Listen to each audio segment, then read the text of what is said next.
livro do profeta Ezequiel, capítulo 37, versos de 1 a 14. A visão de um vale de ossos secos. Esse texto é um texto bastante conhecido, e nós vamos olhar para ele outra vez hoje à noite, buscando uma nova percepção destas verdades da palavra de Deus que estão nesse texto das Sagradas Escrituras. Ezequiel é o profeta que Deus levantou para ser uma bênção, para restaurar o seu povo a partir de Jerusalém e a partir de Judá.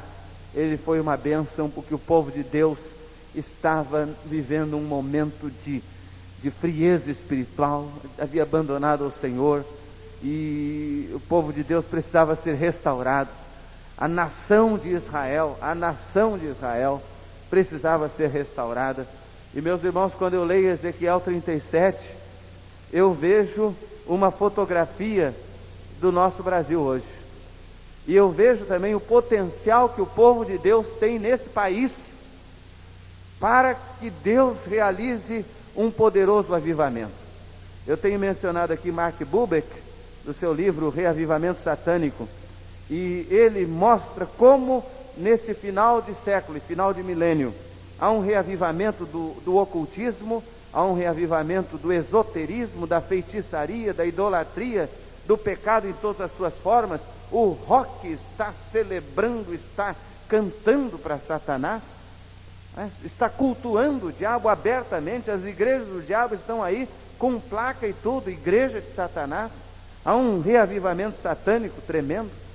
Mas Mark Bubeck diz que a única resposta a esse reavivamento satânico é um poderoso reavivamento espiritual no meio do povo de Deus. O povo de Deus precisa se despertar. O povo de Deus precisa clamar pelo Senhor. Um povo de Deus que esteja morno, vazio, frio e indiferente não vai fazer diferença. Mas nós precisamos clamar a Deus, que Deus nos quebrante, que Deus nos sacuda, que Deus sacuda a sua igreja, que Deus extirpe o pecado do nosso meio, que Deus extirpe todas as barreiras, todas as coisas que estão impedindo a nossa comunhão no meio da igreja, para que esse país seja balançado pelo poder de Deus. A matéria-prima para esse reavivamento que Deus quer realizar na vida da nossa nação é o próprio povo de Deus. Segundo o livro de Crônicas 7,14, diz: se o meu povo, que se chama pelo meu nome, se humilhar e orar, e buscar a minha face, e se converter dos seus maus caminhos, então eu ouvirei dos céus, e perdoarei os seus pecados, e sararei a sua terra. Sararei a sua terra. Nossa nação está doente, nossa nação está profundamente enferma, irmãos. E que tristeza é que quando nós também buscamos fazer um diagnóstico da igreja brasileira, nós percebemos que infelizmente a igreja brasileira também está doente. A igreja evangélica brasileira está adoecida, precisa de cura de Deus, precisa ser restaurada, precisa ser despertada e quebrantada. Só uma igreja sadia doutrinariamente, sadia moralmente,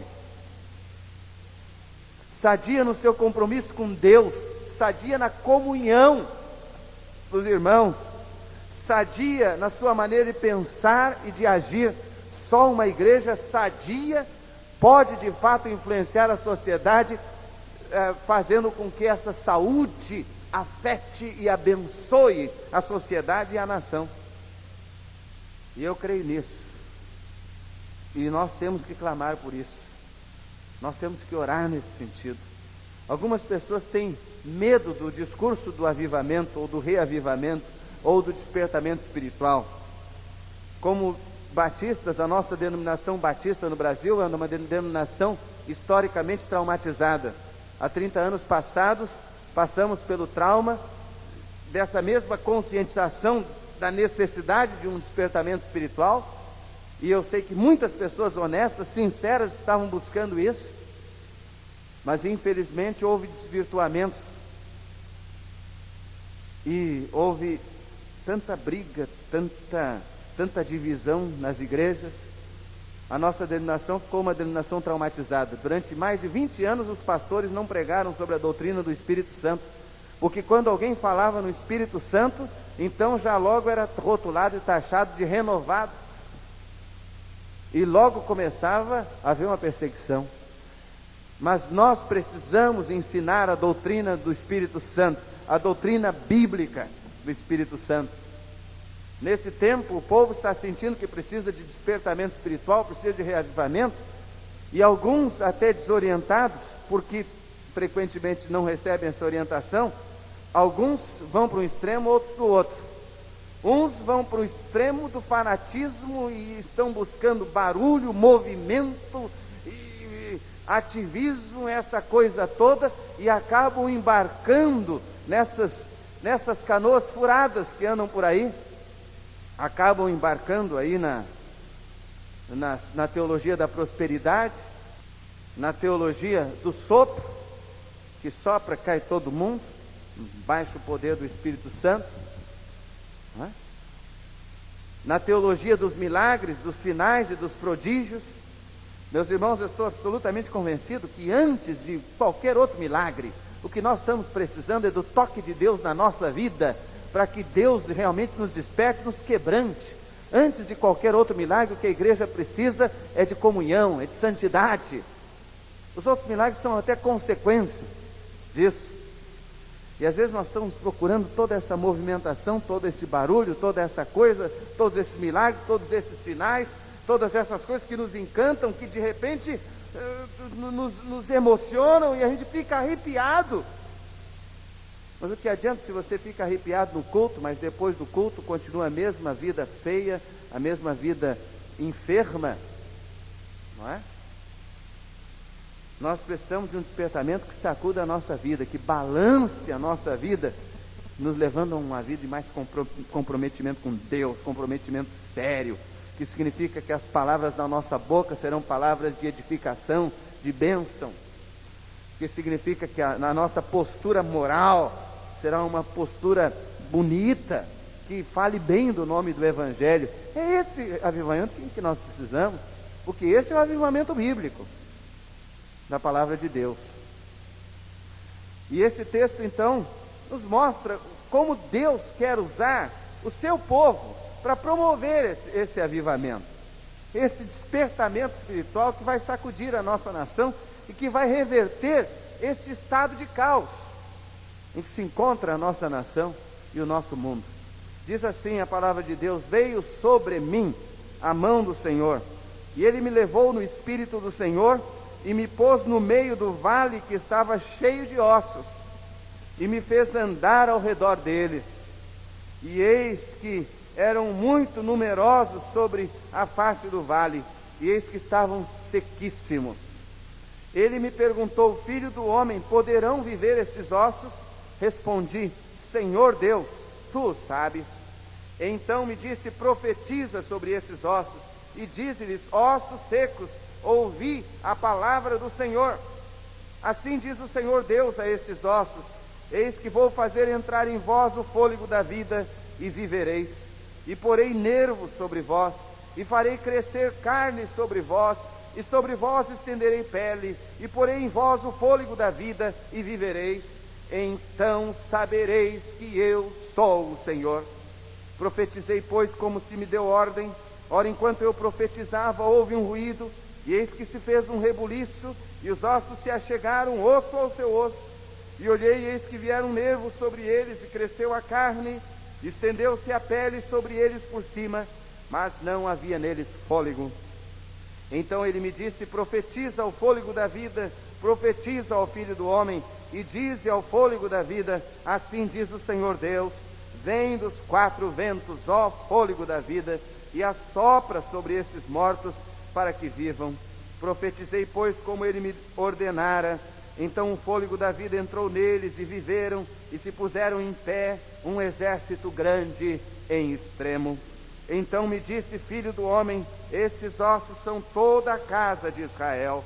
Eis que eles dizem: os nossos ossos secaram-se e pereceu a nossa esperança, estamos de todo cortados.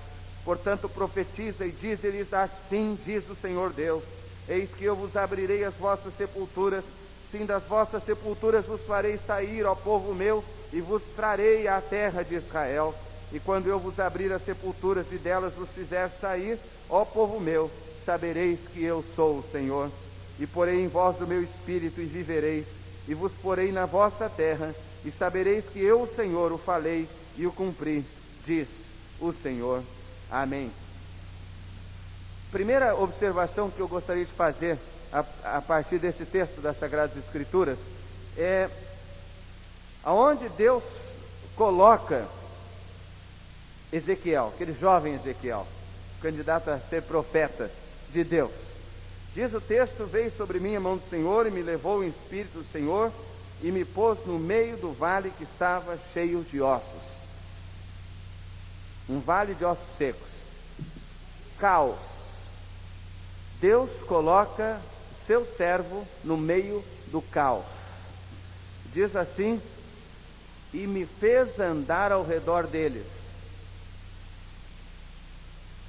E depois Deus faz uma pergunta para provar o Ezequiel: filho do homem, poderão viver esses ossos? Quer dizer, essa situação de caos pode ser revertida?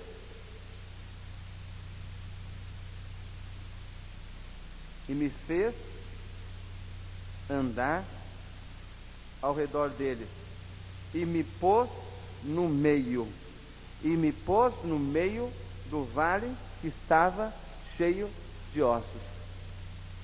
Eu penso que isso fala, irmãos, do propósito de Deus com a sua igreja. Quando Deus coloca a sua igreja, os seus servos e as suas servas no meio do caos. No meio do caos.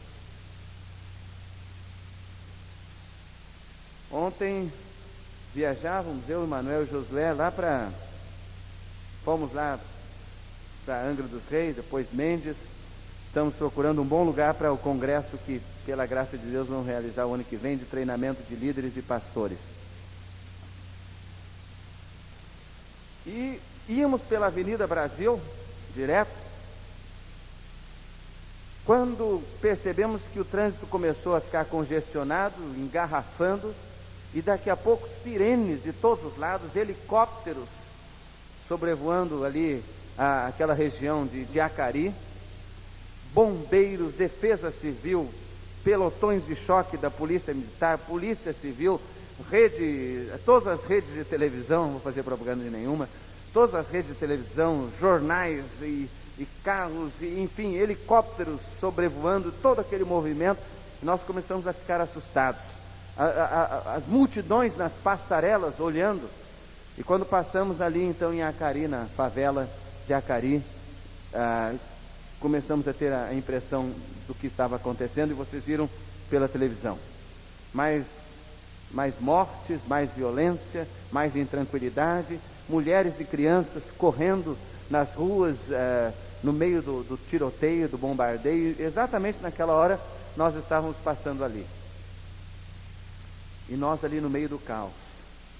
Eu começo a pensar então, irmãos, qual o propósito com que Deus tem nos colocado no meio do caos, no meio desse vale de ossos secos, quando parece que nada tem sentido.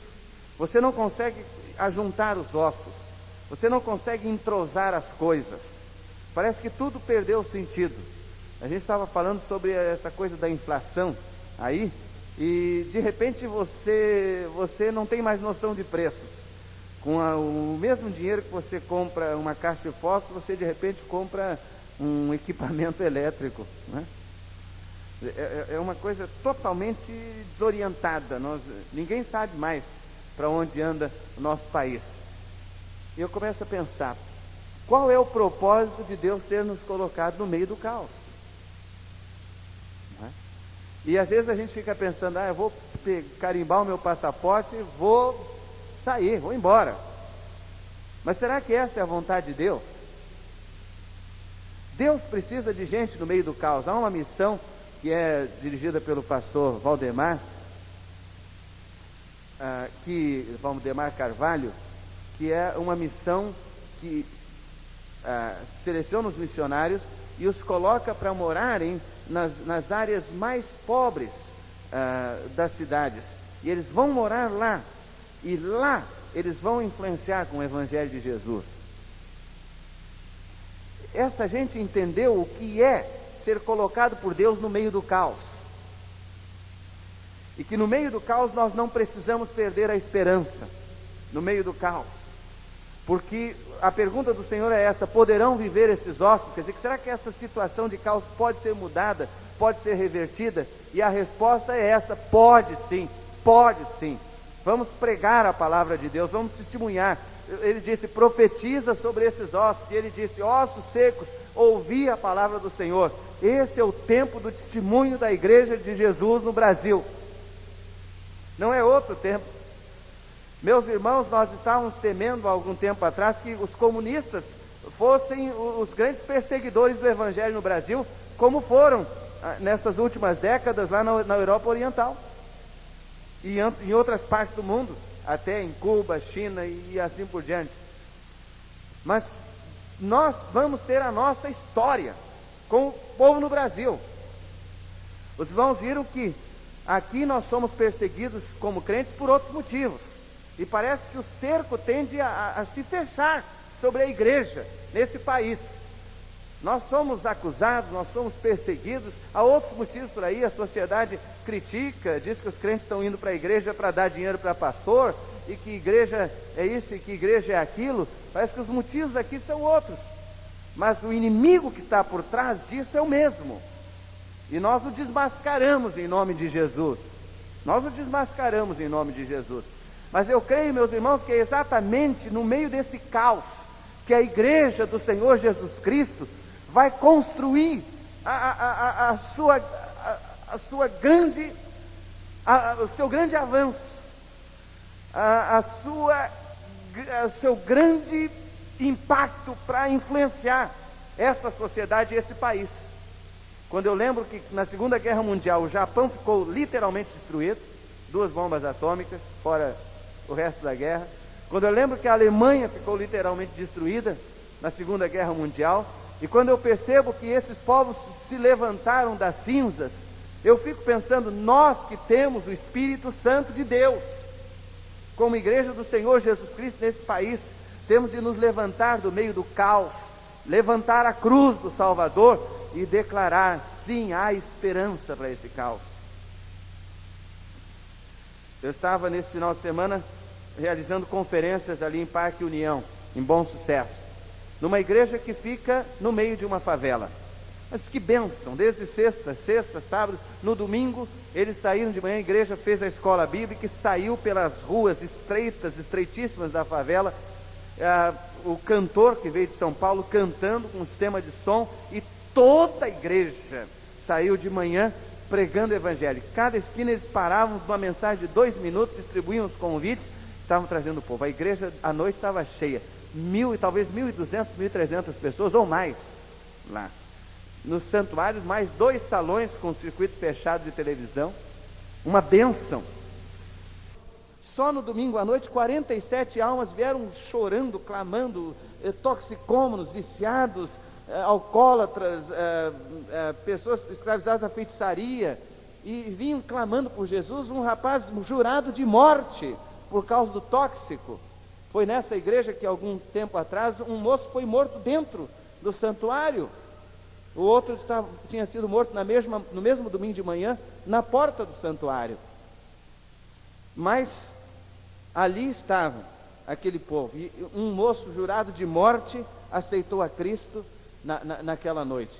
E eu vi depois, cumprimentando o povo no final do culto, aqueles jovens, inclusive um deles que veio dos tóxicos, já trouxe vários outros para Jesus. Eles estão realizando um ministério da madrugada. Eles chegam às 10 horas da noite na sexta-feira na igreja, no templo, chegam às 10 horas da noite, oram até a meia-noite, aqueles jovens, e à meia-noite eles saem para as ruas da favela e vão pregar o Evangelho de Jesus até de madrugada. Estão ganhando muitas pessoas para Cristo. Eles descobriram que nós também já constatamos, que de madrugada talvez haja muito mais gente na rua do que de dia, e pronta e precisando do Evangelho do Senhor Jesus Cristo. Há esperança para esse caos. E no final do culto, aqueles moços que haviam ganho os seus amigos para Jesus, que haviam se convertido naquela noite, eles fizeram aquela roda, se abraçaram assim juntos, e eles então oraram a Deus ali com seus amigos que haviam se convertido, declararam a vitória de Jesus naquelas vidas. Foi uma coisa linda, preciosa, e depois davam um grito de guerra da vitória de Jesus sobre o inimigo. Amém, irmãos? E eu fiquei impressionado com aquilo. O que acontece quando o povo de Deus é despertado? O que acontece quando o avivamento vem? Quebrantamento. O que acontece? Acontece confissão de pecados. O povo começa a mudar de vida. O que acontece? Há um ardor evangelístico e missionário que ninguém mais segura a igreja, quando a igreja de fato é balançada pelo poder de Deus. Ninguém mais segura a igreja. Nós vamos querer ganhar os nossos amigos, os nossos vizinhos, os nossos parentes para Jesus. Nós vamos pregar o Evangelho, nós vamos orar, e essa vai ser uma coisa espontânea. Algumas coisas magníficas começam a acontecer quando o avivamento vem na vida da igreja, e estas são as evidências verdadeiras do avivamento. O pastor não precisará mais ficar lá preocupado com as irmãs que estão usando uma roupa mais indecente, com os irmãos que estão usando uma roupa mais indecente, ou com isso. O Espírito Santo vem e convence, e quebranta e sacode, e aquela pessoa então se olha e diz: para um pouquinho, eu não estou de modo adequado. Jesus, o Espírito Santo me convenceu, Jesus anda comigo, eu não posso andar desse jeito. As coisas começam a mudar, pelo poder do Espírito Santo atuando na vida do povo. E é assim que o caos se reverte, e eu creio nisso de todo o meu coração, e tenho determinado no meu coração gastar a minha vida para pregar esse Evangelho maravilhoso, porque vale a pena, para mobilizar a igreja em nome de Jesus para pregar esse Evangelho maravilhoso, porque vale a pena. E meus irmãos, nós estamos aqui como peregrinos. Aqui não é coisa de buscar conforto, comodidade. Aqui nós temos que testemunhar de Jesus. Nós não podemos perder tempo, porque daqui a pouco nós seremos chamados à presença do Senhor. E como eu costumo dizer, no céu eu vou tirar a diferença. Lá no céu tem a eternidade toda para louvar Jesus, para desfrutar daquelas alegrias, daquelas bênçãos, daquela comodidade, aquele conforto todo lá no céu. Aqui nós temos que batalhar, e aqui é guerra espiritual mesmo, é batalha mesmo, é oração, é clamor ao Senhor, é testemunho, é trabalho para Deus. Eu creio que Deus tem nos colocado no meio do caos, com um propósito. Vocês querem ver, irmãos? No verso de número 7 diz assim: profetizei, pois, como se me deu ordem. Ora, enquanto eu profetizava, houve um ruído, e eis que se fez um rebuliço, e os ossos se achegaram osso ao seu osso. E essa coisa de os ossos se achegarem osso ao seu osso, eu entendo, irmãos, que é a igreja se confraternizando, e a igreja se reencontrando, é a igreja restaurando a sua comunhão. Ossos que estavam soltos começam a se buscar uns aos outros. Irmãos, nós fazemos parte do mesmo corpo. Como é que nós estamos separados? Nós fazemos parte do corpo de Cristo. Nós precisamos estar, as juntas precisam se entrosar. Quando eu vejo que os ossos vão se aproximando, osso ao seu osso, eu vejo Deus mexendo nesse caos, e as coisas voltam a ter sentido. O caos então começa a dar espaço a uma nova organização das coisas. A ordem de Deus começa a se estabelecer, mas começa pela ordem na igreja. Começa por esta recuperação da consistência e da coerência na própria vida da igreja. Osso buscando o seu osso. As coisas voltam a ter sentido, as coisas voltam a ter coerência. Mas, além disso, a palavra de Deus nos mostra nesse texto, 3 vezes nós vemos essa afirmação: então sabereis que eu sou o Senhor. Eu vejo aqui, irmãos, que Deus está dizendo: olha, vocês precisam saber que eu sou Deus. Vocês precisam experimentar o meu poder na vida de vocês. Vocês precisam saber que eu sou Deus soberano. E Deus está dizendo aqui que quando Ele começa a fazer essa obra de despertamento no meio do seu povo, da sua igreja, o povo de Deus começa a saber quem é Deus e que Ele é Deus, que Ele é Senhor. Então sabereis que eu sou o Senhor. Então sabereis que eu sou o Senhor. No verso 6, parte B, no verso 13, diz de novo: sabereis que eu sou o Senhor. E no verso 14 diz de novo: sabereis que eu sou o Senhor. Essa talvez seja uma das coisas fundamentais da vida da igreja, sabermos que Deus é o Senhor. Porque às vezes nós queremos dirigir a nossa própria vida. Agora eu lhe pergunto, você que está nos visitando hoje, você que é membro da igreja, você que está ouvindo a palavra de Deus, você sabe que Deus é o Senhor? Você tem experimentado o poder de Deus na sua vida? Você tem experimentado Deus de fato dirigindo a sua vida? Tem deixado Ele ser Senhor? Ou você tem vivido como se isso não fizesse diferença? Finalmente, novos ventos sopram sobre o vale. Novos ventos, diz assim, no verso 8: olhei, eis que vieram nervos sobre eles, cresceu carne, estendeu-se a pele sobre eles por cima, mas não havia neles fôlego. Então ele me disse: profetiza ao fôlego da vida, profetiza ao filho do homem, dize ao fôlego da vida: assim diz o Senhor Deus, vem dos 4 ventos ao fôlego da vida, e assopra sobre esses mortos para que vivam. Profetizei, pois, como ele me ordenara, então o fôlego da vida entrou neles e viveram, se puseram em pé, um exército grande em extremo. O Espírito Santo frequentemente é mostrado na palavra de Deus com o símbolo do vento. Há alguns aí, numa doutrina estranha, que dizem que o Espírito Santo é a força ativa de Deus. Não, senhores. O Espírito Santo é Deus, é pessoa, é pessoal. Ele decide, ele impede, ele ordena, ele faz, ele convence. São atributos de pessoa. O Espírito Santo de Deus, é a pessoa. Mas ele é simbolizado frequentemente na Bíblia como o vento. Você vê lá no Evangelho segundo João, capítulo 3, verso 8, quando Jesus disse: o vento sopra onde quer. Não é? O vento sopra onde quer. Assim é todo aquele que é nascido do Espírito. O vento sopra onde quer, ouves a sua voz, mas não sabes de onde vem, nem para onde vai. Assim é todo aquele que é nascido do Espírito. Então, o que lhe peço hoje à noite é isso: abra as janelas. Lá em Atos 2, no dia de Pentecostes, eles ouviram um ruído como de um forte vento. E o Espírito Santo de Deus desceu sobre o seu povo, inaugurando a obra do Espírito Santo na vida do seu povo. É esse vento que vai invadindo a vida da gente.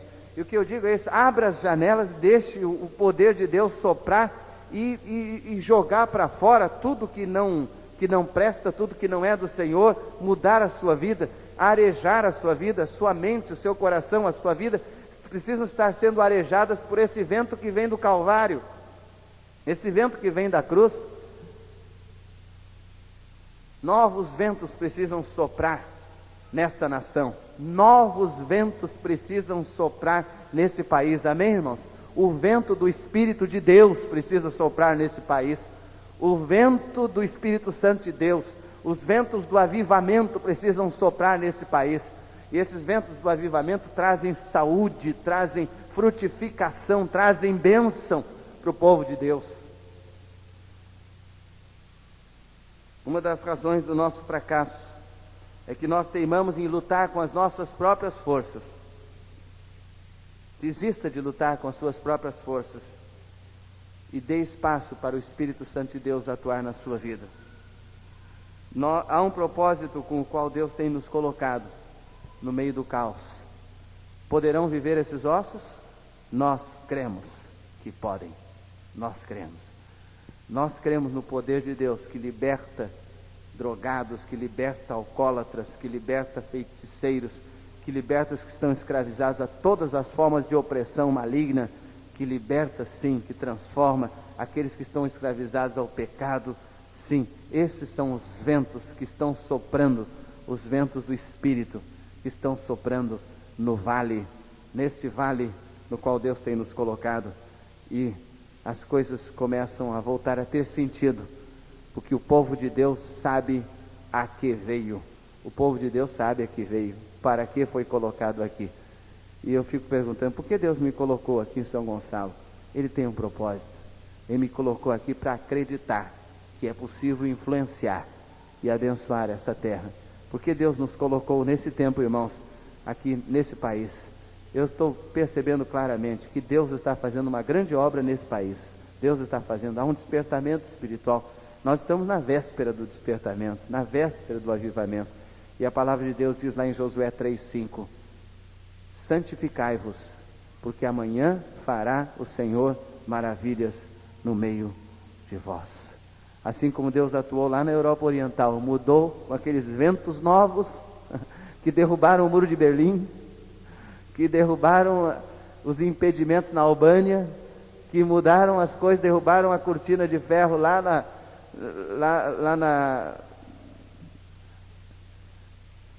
na Rússia, na União Soviética, não é? Esses ventos do Espírito estão soprando sobre a nossa nação, e nós não podemos ser impedimentos. Vamos juntar osso a osso, comunhão do Senhor, clamar a Deus juntos como povo de Deus, e Deus estará fazendo, vai continuar fazendo a sua obra. Deus está fazendo e Ele vai continuar fazendo.